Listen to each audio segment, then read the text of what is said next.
모두 가족 여러분, 오늘은 화요일입니다. 방황하는 자녀나 가족을 보면 포기하고 싶을 때가 있죠. 아무리 예수님의 사랑으로 품으려고 해도 잘 안 되는 사람이 있어요. 그럴 때는 어떻게 해야 할까요? 그 답이 바로 오늘 본문에 있어요.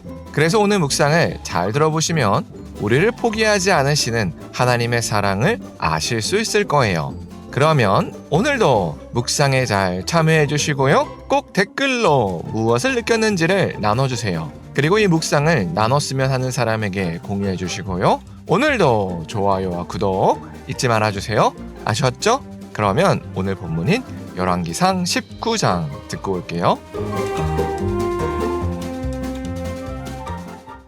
제19장. 아합이 엘리야가 행한 모든 일과 그가 어떻게 모든 선지자를 칼로 죽였는지를 이세벨에게 말하니 이세벨이 사신을 엘리야에게 보내어 이르되 내가 내일 이맘때에는 반드시 내 생명을 저 사람들 중 한 사람의 생명과 같게 하리라. 그렇게 하지 아니하면 신들이 내게 벌 위에 벌을 내림이 마땅하니라. 그가 이 형편을 보고 일어나 자기의 생명을 위해 도망하여 유다에 속한 브엘세바에 이르러 자기의 사원을 그곳에 머물게 하고 자기 자신은 광야로 들어가 하룻길쯤 가서 한 로뎀 나무 아래에 앉아서 자기가 죽기를 원하여 이르되 여호와여, 넉넉하오니 지금 내 생명을 거두시옵소서. 나는 내 조상들보다 낫지 못하니이다 하고 로뎀 나무 아래에 누워 자더니 천사가 그를 어루만지며 그에게 이르되 일어나서 먹으라. 본즉 머리맡에 숯불에 구운 떡과 한 병 물이 있더라. 이에 먹고 마시고 다시 누웠더니 여호와의 천사가 또 다시 와서 어루만지며 이르되 일어나 먹으라. 내가 갈 길을 다 가지 못할까 하노라. 이에 일어나 먹고 마시고 그 음식물의 힘을 의지하여 40주 40야를 가서 하나님의 산 호렙에 이르니라. 엘리야가 그곳 굴에 들어가 거기서 머물더니 여호와의 말씀이 그에게 임하여 이르시되 엘리야야, 네가 어찌하여 여기 있느냐? 내가 만군의 하나님 여호와께 열심히 유별하오니 이는 이스라엘 자손이 주의 언약을 버리고 주의 제단을 헐며 칼로 주의 선지자들을 죽였음이오며 오직 나만 남았거늘 그들이 내 생명을 찾아 빼앗으려 하나이다.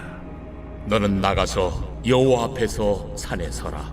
하시더니 여호와께서 지나가시는데 여호와 앞에 크고 강한 바람이 산을 가르고 바위를 부수나 바람 가운데 여호와께서 계시지 아니하며 바람 후에 지진이 있으나 지진 가운데에도 여호와께서 계시지 아니하며 또 지진 후에 불이 있으나 불 가운데에도 여호와께서 계시지 아니하더니 불 후에 세미한 소리가 있는지라. 엘리야가 듣고 겉옷으로 얼굴을 가리고 나가 굴 어귀에 섬에 소리가 그에게 임하여 이르시되 엘리야야, 네가 어찌하여 여기 있느냐? 내가 만군의 하나님 여호와께 열심히 유별하오니 이는 이스라엘 자손이 주의 언약을 버리고 주의 제단을 헐며 칼로 주의 선지자들을 죽였음이오며 오직 나만 남았거늘 그들이 내 생명을 찾아 빼앗으려 하나이다. 너는 내 길을 돌이켜 광야를 통하여 다메섹에 가서 이르거든 하사엘에게 기름을 부어 아람의 왕이 되게 하고 너는 또 님시의 아들 예후에게 기름을 부어 이스라엘의 왕이 되게 하고 또 아벨무홀라 사밧의 아들 엘리사에게 기름을 부어 너를 대신하여 선지자가 되게 하라. 하사엘의 칼을 피하는 자를 예후가 죽일 것이요 예후의 칼을 피하는 자를 엘리사가 죽이리라. 그러나 내가 이스라엘 가운데 7,000명을 남기리니 다 바알에게 무릎을 꿇지 아니하고 다 바알에게 입맞추지 아니한 자니라. 엘리야가 거기서 떠나 사밧의 아들 엘리사를 만나니 그가 12겨리소를 앞세우고 밭을 가는데 자기는 12째 겨리소와 함께 있더라. 엘리야가 그리로 건너가서 겉옷을 그의 위에 던졌더니 그가 소를 버리고 엘리야에게로 달려가서 이르되 청하건대 나를 내 부모와 입맞추게 하소서. 그리한 후에 내가 당신을 따르리이다. 엘리야가 그에게 이르되 돌아가라. 내가 네게 어떻게 행하였느냐? 엘리사가 그를 떠나 돌아가서 한 겨릿소를 가져다가 잡고 소의 기구를 불살라 그 고기를 삶아 백성에게 주어 먹게 하고 일어나 엘리야를 따르며 수종들었더라. 엘리야와의 대결로 바알과 아세라가 거짓 신이라는 것이 밝혀졌습니다. 그래서 850명의 바알과 아세라의 선지자가 모두 죽었습니다. 이 사실을 아합이 아내인 이세벨에게 전해줬습니다. 그래서 이세벨이 경로했습니다. 왜냐하면 이세벨이 직접 850명의 선지자를 양성했기 때문입니다.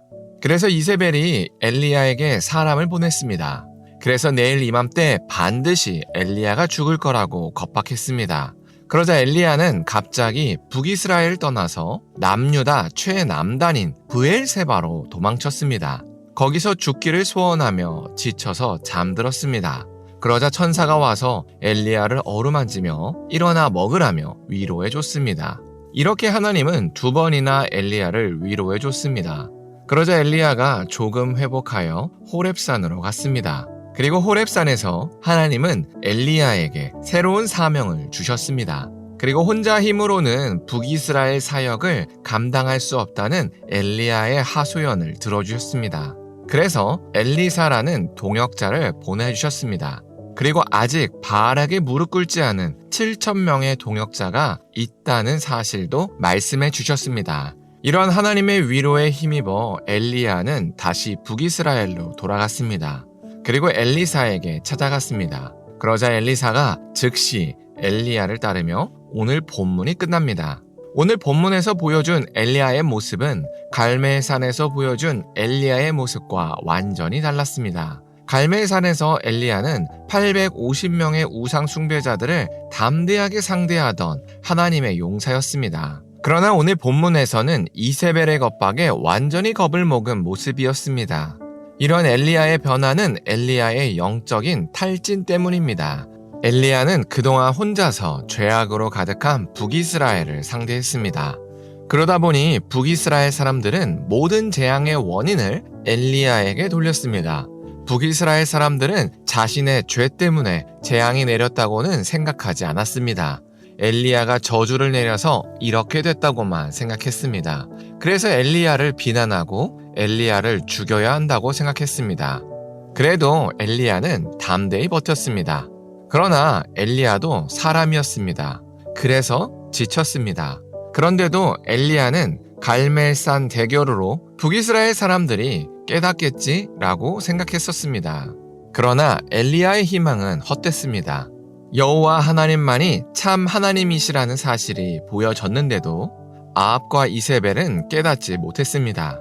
그리고 죄를 뉘우치기는커녕 엘리야를 죽이려고 했습니다. 엘리야는 이 모습에 완전히 무너졌습니다. 더 이상은 북이스라엘에 희망이 없다고 여겼습니다. 그래서 브엘세바로 도망갔던 겁니다. 그래서 엘리야가 남유다의 최남단인 브엘세바로 도망쳤다는 건 더 이상은 북이스라엘에 꼴도 보고 싶지 않다는 표현이었습니다. 이렇게 엘리야는 하나님께서 주신 사명을 버렸습니다. 그러나 하나님은 이런 엘리야를 책망하지 않으셨습니다. 그리고 오히려 먹을 것을 주시고 동역자와 새로운 사명을 주시며 엘리야를 위로하셨습니다.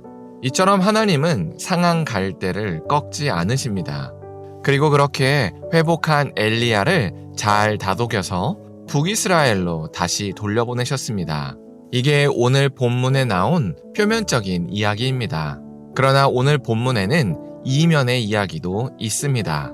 그건 북이스라엘을 향한 하나님의 사랑입니다. 하나님께서는 북이스라엘을 그래도 사랑하셨습니다. 그래서 엘리야를 다시 북이스라엘로 돌려보내셨습니다.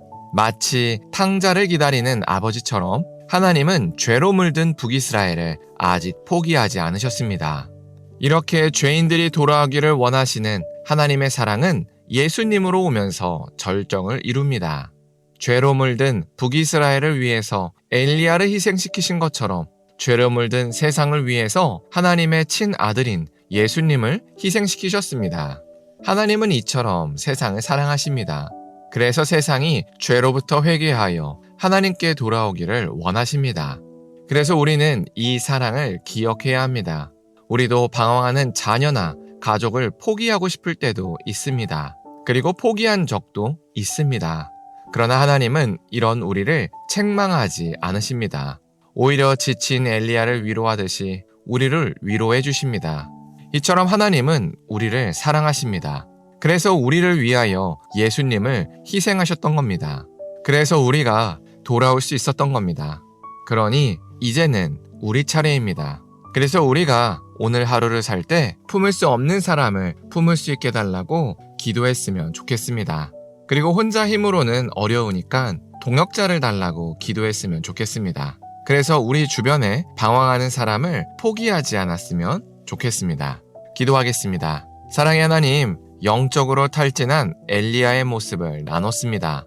우리도 때로는 지쳐서 포기하고 싶을 때가 있습니다. 그러나 엘리야를 위로하시는 하나님을 바라봅니다. 그래서 우리도 위로해 주실 것을 믿습니다. 그래서 북이스라엘로 돌아간 엘리야처럼 우리도 다시 사명으로 돌아갈 수 있게 하여 주시옵소서. 예수님의 이름으로 기도합니다. 아멘.